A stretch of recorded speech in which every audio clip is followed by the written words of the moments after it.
نفهم العمل قهرمانه يعني براسي بلكي دنيا عالم جيجي دبنا اما دنيا عالم جيجي شعبي خسر في تشتي قرتيا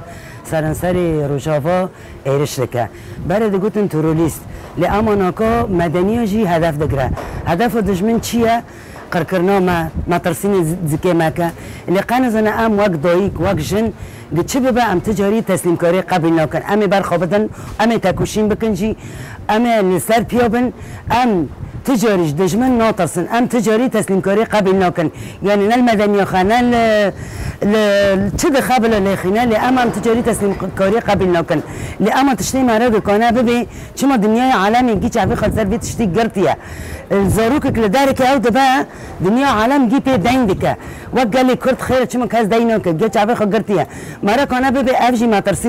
ما ترسينا جندش قال لي كرده وبتايبا جي جنا بلكي ودي الفيديو يجي العفرين هداجي يعني ضايق هدف قرتن خيرم ديزا جذبه قارن ببين ما ترسينا وناش ضايق يا شي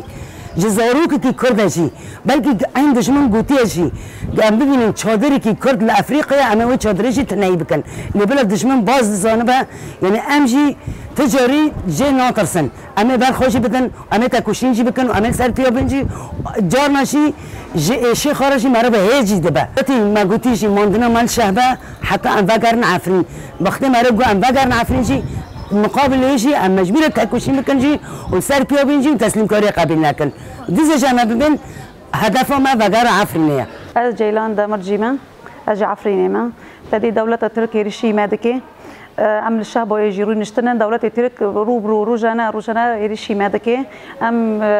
يرشي ملاتي مادكي لفداري تدي مدنيه جي استهداف دكي جنهانا وقتشك جهانا وميرجي هانا ما جي استهداف دكي ودخوزي ام جفداري جوجدن جفداري جي دار كافن وام جفداري دارنو كافن الا ام اخي خو بفتلن وتدي لفداري ام حفصل ام لفداري ام برخوددن ودخوزي مثلا ام لفداري ام قوشبار ببرام جوجدن جفداري جي دار كافن وام جفداري دارنو كافن الا ام اخي خو بفتلن وديسا دخوزي مثلا حصاري ام قابل دكن وام حتى تشتكي جي الفداري قابل دكن وام دخوزي الا من عفريني خو ام باقارن